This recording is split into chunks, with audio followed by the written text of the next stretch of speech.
የእግዚአብሔር ጸጋና ሰላም ለእናንተ ይሁን። ዛሬም ሕያው የሆነውን የእግዚአብሔርን ቃል ይዤ ቀርቤያለሁ። ፕሮግራሙ ዘውትር እንዲደርሳችሁ ሰብስክራይብ አድርጉ፣ ሼር አድርጉ፣ ላይክ አድርጉ። እግዚአብሔር አምላካችን የተባረከ ይሁን። የእግዚአብሔርን ቃል እየሰማን እየሰበከን እያስተማረን ያገለገለን እንቀጥላለን። እግዚአብሔር በጎ ፈቃድ ሆኖ ዛሬም የእግዚአብሔርን ቃል መናገር ችያለሁ። እናንተም ደግሞ ይህንን ቃል በእምነት በሕይወታችሁ ተቀበሉ። እግዚአብሔር በሕይወታችሁ የሚሰራው ስራ አለ። ዛሬ ይዤላችሁ የቀረብኩት የእግዚአብሔር ቃል በሐዋርያት ሥራ ምዕራፍ 3 ከቁጥር 1 ጀምሮ ያለውን ቃል ነው። በዚህ ቦታ የእግዚአብሔር ቃል ሲናገር ሐዋርያው ጴጥሮስ፣ ሐዋርያው ዮሐንስ በቀን 9 ሰዓት በአይሁድ ቤተ መቅደስ እግዚአብሔርን ለማምለክ ከሚያመልኩት ጋር ለማምለክ ወደ ቤተ መቅደስ ሲሄዱ ሳለ ከእናቱ ማኅፀን ጀምሮ ከመወለዱ ጀምሮ አንድ ሽባ የሆነውን ሰው እናያለን። በዛ ቦታ ሐዋርያው ዮሐንስና ጴጥሮስ ወደዛ ስፍራ ሲሄድ እንደ ልማዱ በልመና የሚታወቅ ሰው፣ ይህ አንካሳ የሆነው ሰው፣ ይህ ሽባ የሆነው ሰው ሌሎችንም እንደሚለምናቸው እነ ጴጥሮስንና ዮሐንስን ገንዘብን ለመናቸው። በዚህ ቦታ ስናይ ጴጥሮስ ምን አለ? ብርና ወርቅ የለንም፣ ያለን ግን አንድን ይሰጣለሁ። በናዝረቱ በጌታ በኢየሱስ ስም ተነሳና ተመላለስ አለው። በዚህ ቦታ በናዝረቱ በጌታ በኢየሱስ ስም ተነሳና ተመላለስ ስል ከአፋቸው ቃል ባወጡበት ቅጽበት በዛን ሰዓት ሰውየው ብድግ ብሎ ተነሳ፣ ቁርጭምጭምቱም ጸና፣ መራመድም ጀመረ፣ እየዘለለም ወደ ቤተ መቅደስ ገባ ይላል። ክብር ለእግዚአብሔር ይሁን። እዚህ ቦታ ስናይ ጴጥሮስና ዮሐንስ የክርስቶስ ኢየሱስ ሐዋርያት ናቸው። ከ12ቱ ሐዋርያቶች መካከል ሁለቶቹ ናቸው እና በአይሁድ ቤተ መቅደስ ከሚያመልኩት ጋር ለማምለክ ከሚማሩት ጋር ለመማር በቀን 9 ሰዓት ወደ ቤተ መቅደስ ሲሄዱ ነበር። በዚህ ቦታ ግን ከመወለዱ ጀምሮ ለአንድና ለሳምንታት ለተወሰነ ጊዜያት ለተወሰነ ዘመናት ሳይሆን ከረጅም ዓመታት ጀምሮ ከረጅም ዘመናት ጀምሮ ይህ ሰው ከሕፃንነቱ ጀምሮ ወይም ደግሞ ከእናቱ ማኅፀን ጀምሮ ከመወለዱ ጀምሮ አንካሳ የሆነው ሰው ነበር። ለዚህ ሰው በምድር ላይ ማንኛውም ቀዶ ጥገና፣ ማንኛውም ምድራዊ መድኃኒት፣ ማንኛውም የሰው ዕውቀት፣ ማንኛውም የሰው ችሎታ ይህንን ሰው ሊፈውሰው አይችልም። በማንኛውም ዕውቀት፣ በማንም ችሎታ፣ በማንም አይምሮ ይህ ሰው ይነሳል ተብሎ ይራመዳል ተብሎ በራሱ እግር ይሄዳል ተብሎ ታስቦም አይታወቅም። ሆኖም ተደርጎም ከዛ በፊት አይታወቅም። እጅግ በጣም ከባድና የሚያስደንቅ ተአምር ነበረ በሰውየው ሕይወት ላይ የተገለጠው ማለት ነው። ከዚህ ቃል ለእናንተ ይህን ቃል ለሚሰሙት ይሆናል ብዬ ይዤ ቀረብኩት አንድ ርዕስ አለ። ምን የሚል ነው ብትሉኝ፣ ኢየሱስን ይሰጣችኋለሁ ተቀበሉ የሚል ነው። የናዝረቱ ኢየሱስን ይሰጣችኋለሁ ተቀበሉ። የናዝረቱ ኢየሱስን አውጅባችኋለሁ ተቀበሉ። ዛሬ የሚሰጣችሁ ኢየሱስን ነው። ዛሬ የማውጅባችሁ ኢየሱስ ነው። ዛሬ የማሰማችሁ ኢየሱስን ነው። ዛሬ የምነግራችሁ ኢየሱስ ነው። ለሰው የማይቻል ለእግዚአብሔር ይቻላል ይላል የእግዚአብሔር ቃል ሲናገር። ለሰው የማይቻል ለማንም ለተማረው ላወቀው በምድር ላይ በሰው ፊት ዝና ባላቸው ሰዎች፣ ዕውቀት ባላቸው ሰዎች፣ ችሎታ ባላቸው ሰዎች፣ በተማሩ ሰዎች፣ በሰዎች ጥበብ፣ በሰዎች ዕውቀት፣ በሰው ገንዘብ፣ በሰው ባለጠግነት፣ በሰው ችሎታ የማይቻል ግን ለእግዚአብሔር ይቻላል። ክብር ለእግዚአብሔር ይሁን። በዚህ ሰውዬ ሕይወት ላይ የምናየው ነገር በሰው ዘንድ የሚቻል አይደለም። በማንም ሐኪም ዘንድ፣ በማንኛውም ዶክተር ዘንድ፣ በቀዶ ጥገና፣ በማንኛውም ሕክምና፣ በማንኛውም ምድራዊ መድኃኒት የማይሆን ይሆናል ተብሎም የማይገመት ተአምራት ነው በሰውየው ሕይወት ላይ ያለው። ሰውየውን ስናይ በሰውየው ላይ ምን ችግር አለበት ስንል በመጀመሪያ በሰውየው ላይ የምታየው ችግር ከልጅነቱ ወይም ከእናቱ ማኅፀን ጀምሮ አንካሳ እንደነበረ፣ ሽባ እንደነበረ መጽሐፍ ቅዱስ ይናገራል። ከሽባነቱ የተነሳ አንካሳ ከመሆኑ የተነሳ ደግሞ ተከትሎ የሚመጣው ችግር ምንድነው ስንል ይህ ሰው በራሱ ችሎታ፣ በራሱ አቅም፣ በራሱ ጉልበት፣ በራሱ ጥበብ ሰርቶ ውጤታማ ሊሆን አይችልም። መራመድ አይችልም። መሄድ አይችልም። እንደ ሰው ማገልገል አይችልም። እንደ ሰው ደስተኛ መሆን አይችልም። እንደ ሰው መመላለስ አይችልም። እንደ ሰው መቆም አይችልም። ሰው እንደሚሆን መሆን አይችልም። ከሚያለቅሱት ጋር ሄዶ ማልቀስ አይችልም። ከሚያገልግሉት ጋር ሄዶ ማገልገል አይችልም። እግዚአብሔርን ከሚሰሙት ከሚያመልኩት ጋር ሄዶ ከነሱ ጋር በህብረት ማምለክ መጸለይ አይችልም። በደስታ ጊዜ፣ በሰርግ ጊዜ፣ በሐዘን ጊዜ ከሰዎች ጋር በማህበራዊ ኑሮ መገናኘት አይችልም። ይህ ሰው በሰው ጥገኛ ሆኖ የሚመላለስ ሰው ነበር። የዚህ ሰው ሁለተኛ ችግሩ ምንድነው? በራሱ ችሎታ፣ በራሱ አቅም መንቀሳቀስ አይችልም። በሰው ጥገኛ ሆኖ የሚንቀሳቀስ ሰው ነው። ጥገኝነት ደግሞ ከባድ ነው።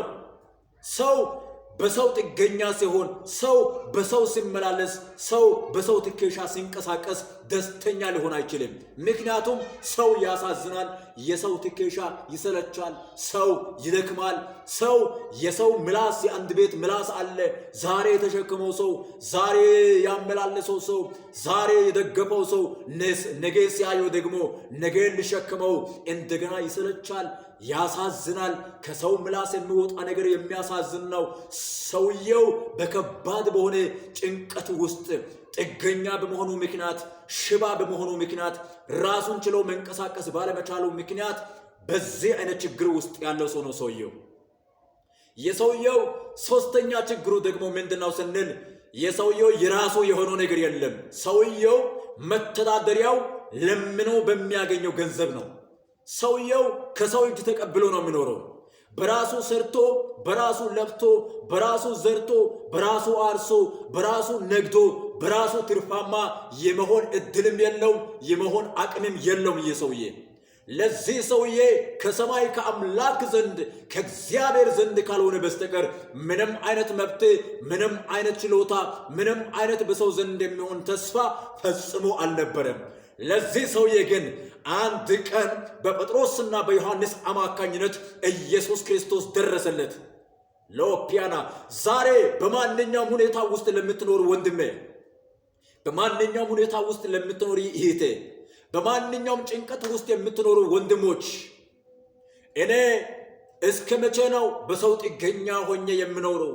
እኔ እስከ መቼ ነው ራስን ችዬ ሳልቆም፣ ራስን ችዬ ሳልሄድ፣ ራስን ችዬ ሳልቆም፣ ሰርቼ ውጤታማ ሳልሆን፣ ዘርቼ ውጤታማ፣ ነግጄ ውጤታማ፣ አገልግዬ ውጤታማ ሳልሆን እስከ መቼ ነው እኔ በሰው ጥገኛ ሆኜ የምኖረው እያላችሁ በጥያቄ ውስጥ ያላችሁ ወንድሞች ካላችሁ ዛሬ እነግራችኋለሁ፣ ስሙ።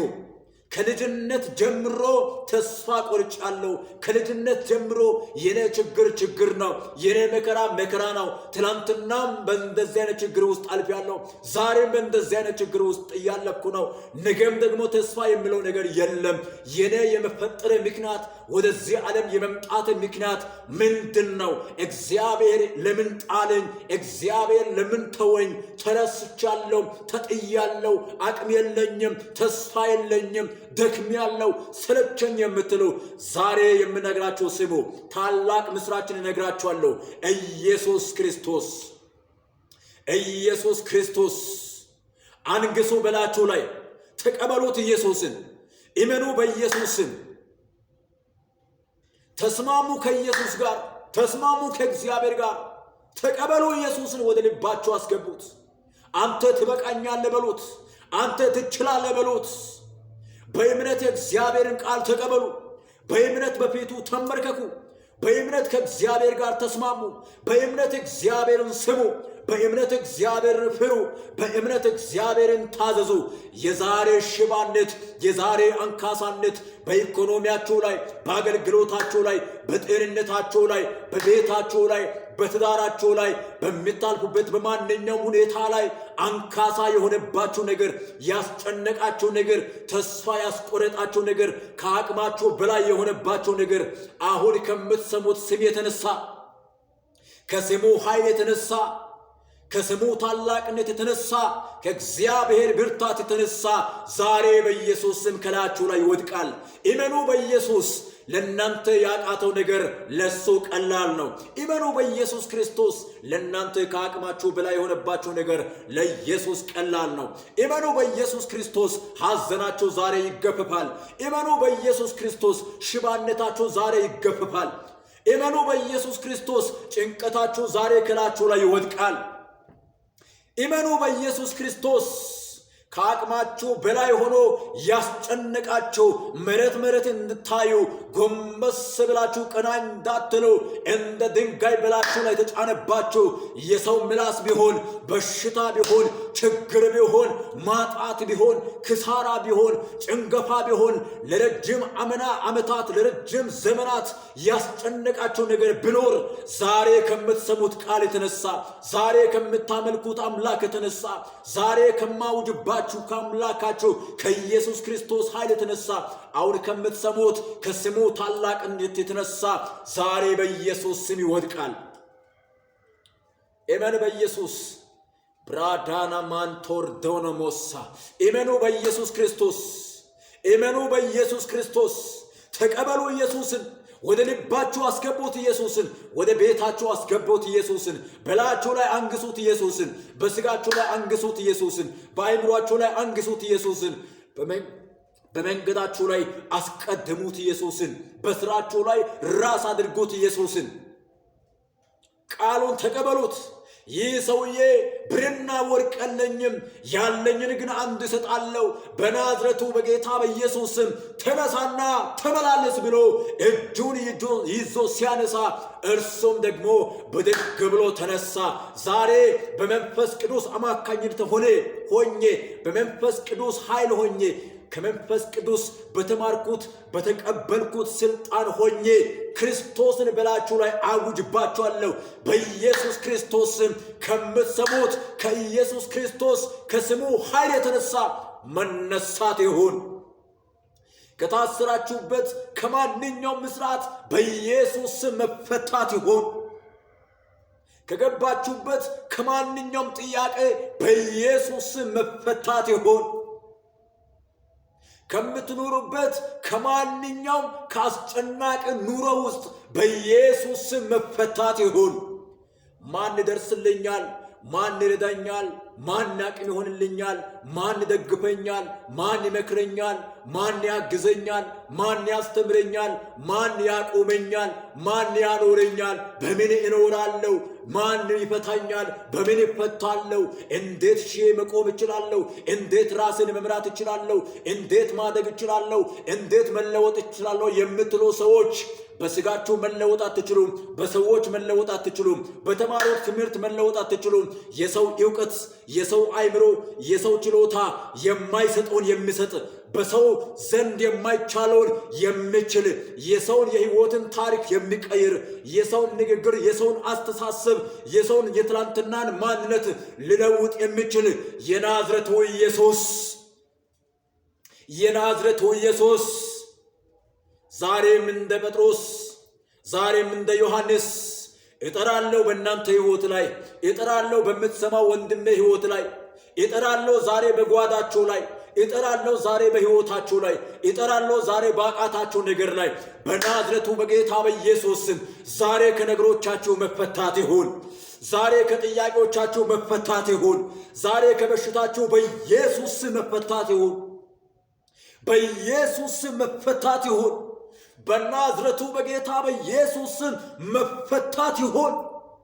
በልታችሁ ሰላም ያላገኛችሁ፣ ለብሳችሁ ሰላም ያላገኛችሁ፣ ሰርታችሁ ሰላም ያላገኛችሁ፣ አገልግላችሁ ሰላም ያላገኛችሁ፣ ከሰዎች ጋር ኖራችሁ ሰላም ያላገኛችሁ፣ በሄዳችሁበት መንገድ ስኬትን ያላገኛችሁ፣ ስኬት የጠማችሁ፣ በረከት የጠማችሁ፣ ሰላም የጠማችሁ፣ መውጣት የጠማችሁ፣ እንደ ሰው መንቀሳቀስ፣ እንደ ሰው መራመድ፣ እንደ ሰው ሰርቼ ውጤታማ መሆን ይፈልጋለሁ የምትሉ ውጤትን የተጠማችሁ ዛሬ በእናንተ አቅም ባልተቻለው ጉዳይ ላይ በእናንተ ችሎታ ባልተቻለው ጉዳይ ላይ የናዝሬቱ ኢየሱስን እጠራለሁ። በናዝሬቱ በጌታ በኢየሱስ ስም ዛሬ ካላችሁበት ሁኔታ ከገባችሁበት ጥያቄ ውስጥ በኢየሱስ ስም መፈታትና ወደ ማዶ መሻገር ይሁንላችሁ። ማይበል የበዛባችሁ፣ ወጀብ የበዛባችሁ፣ ችግር የበዛባችሁ፣ ጭንቀት የበዛባችሁ፣ ጥገኝነት የበዛባችሁ፣ ነገር ውሃ የሚልባችሁ፣ ተስፋ የቆረጣችሁ፣ አቅም የሌላችሁ፣ አቅም ያጣችሁ ዛሬ ያውጃለሁ በኢየሱስ ስም። ለደካሞች ብርታትን የሚሰጥ ኢየሱስ፣ ላዘኑት መጽናናትን የሚሰጥ ኢየሱስ፣ የወደቁትን የሚያነሳ ኢየሱስ ወደ ዛኬዎስ ቤት ገብቶ ዛሬ ለዚህ ቤት መዳን ሆኗል ብሎ መዳንን ያወጀበት ኢየሱስ፣ የዛኬዎስን ታሪክ የቀየረው ኢየሱስ ወደ እነ ማርያም ቤት ገብቶ ለ4 ቀን ሞቶ በመቃብር በሰው ዘንድ ተስፋ ተቆርጦ የተጣለው ሬሳ ሆኖ በበሰበሰው በአልዓዛር ሕይወት ላይ በነ ማርያም ቤት ገብቶ ለቅሷቸውን ሽሮ፣ ሐዘናቸውን ሽሮ፣ ድንጋጤያቸውን ሽሮ፣ ታሪካቸውን ቀይሮ የሞተውን የ4 ቀን ሬሳ አልዓዛርን ናውጣ ብሎ ሊያነሳ የቻለው የናዝሬቱ ኢየሱስ ዛሬም በቤታችሁ ላይ የወደቀባችሁ፣ የሞተባችሁ፣ የጠፋባችሁ፣ የተማረከባችሁ ነገር ቢኖር በናዝሬቱ በጌታ በኢየሱስ ስም ነገር እንደምነሳ አምናለሁ። ስሙ ታላቅ እንደሆነ አምናለሁ። ስሙ ኃያል እንደሆነ አምናለሁ። በስሙ ኃይል በአምላካችን በኢየሱስ ክርስቶስ ስም የሞተባችሁ ነገር ዛሬ ይነሳ። የተማረከባቸው ነገር ቢኖር ዛሬ በናዝሬቱ በጌታ በኢየሱስ ስም ይመለስ። የወደቀባቸው ነገር ካለ ዛሬ በኢየሱስ ስም ይነሳ። አቅም ያጣችሁ ካላችሁ፣ ተስፋ የቆረጣችሁ ካላችሁ፣ ማን ይደርስልኛል የምትሉ ካላችሁ በናዝሬቱ በጌታ በኢየሱስ ስም ለዘኛው ሰውዬ ከሕፃንነት ጀምሮ ከእናቱ ማኅፀን ጀምሮ ሽባ ሆኖ ለነበረው አንድ ቀን ኢየሱስ ክርስቶስ እንደደረሰለት ዛሬ እንዲሁ የናዝሬቱ ኢየሱስ ወደ ቤታቸው በተአምራት ይግባ። በቃና ዘገሊላ ባለቀው ወይን ጠጅ ባለቀው ተስፋ ቆርጠው ሰዎች የተጨናነቁ ባሉበት ሰዓት ወደ ቤታቸው ገብቶ ቃልን በመስጠት እንደ ቃሉ መሰረት በሞሉት ውሃ ላይ ታምራትን ያደረገው ኢየሱስ ዛሬ በቤታችሁ፣ ዛሬ በሕይወታችሁ ባለቀው ነገር ላይ ኢየሱስ ይደርስላችኋል። ኢየሱስ ይደርስልሻል። ኢየሱስ ይደርስልሃል ወንድሜ። ተቀበል ኢየሱስን። አንግሰው፣ በላዩ ላይ አንግሰው። በቤቴ ላይ ኢየሱስን አንግሰው። ይንገስ ኢየሱስ። ኢየሱስን በልብ ያሳርፈው። ማንኛውም ሁኔታ፣ ማንኛውም ነገር፣ ማንኛውም የዚህ ምድር ስኬት ያልሰጠውን ሕይወት የሚሰጥ ኢየሱስ ዛሬ ወደ ቤታችሁ በኢየሱስ ይግባ። ይህን ቃል በእምነት አውጅ ያለው እናንተም በእምነት ተቀበሉ። በኢየሱስ ክርስቶስ ስም ዛሬ በቤታችሁ ተአምራት ይሆናል። ዛሬ በሕይወታችሁ ድንቅ ይሆናል። ዛሬ በሕይወታችሁ ትንሣኤ ይሆናል። ዛሬ በአገልግሎታችሁ ላይ ትንሣኤ ይሆናል። ዛሬ በሥራችሁ ላይ ትንሣኤ ይሆናል። ዛሬ በራእያችሁ ላይ ትንሣኤ ይሆናል። ዛሬ በጤንነታችሁ ላይ ትንሣኤ ይሆናል። ዛሬ ለቤተሰቦቻችሁ ትንሣኤ ይሆናል። በቤተሰብ ጭንቀት ውስጥ ያላችሁ፣ በትዳር ጭንቀት ውስጥ ያላችሁ፣ ነገር ጭንቅ የሆነባችሁ ሰዎች ካላችሁ፣ በተለያየ ሁኔታ ውስጥ በችግር ውስጥ ያላችሁ፣ በበሽታ ውስጥ ያላችሁ ሰዎች ካላችሁ የናዝሬቱ ኢየሱስ ዛሬ ወደ ቤታችሁ ይገባል። የናዝሬቱ ኢየሱስ ዛሬ ወደ ቤታችሁ ይገባል።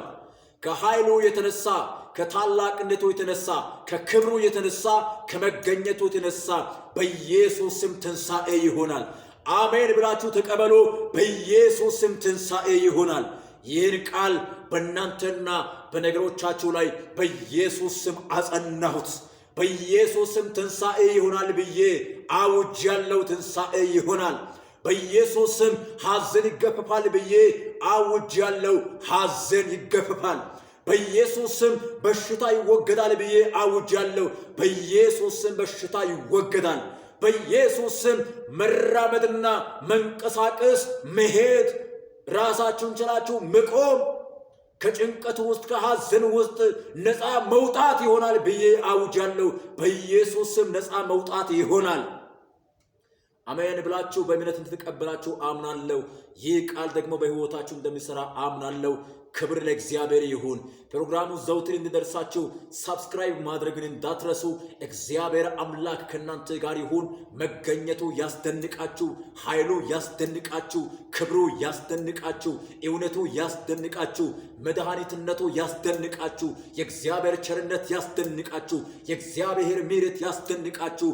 የእግዚአብሔር ሰላምና የእግዚአብሔር ጸጋ፣ የእግዚአብሔር ሞገስ፣ የእግዚአብሔር ብርሃን በላችሁ ላይ ይሁን በኢየሱስ ክርስቶስ ስም አሜን።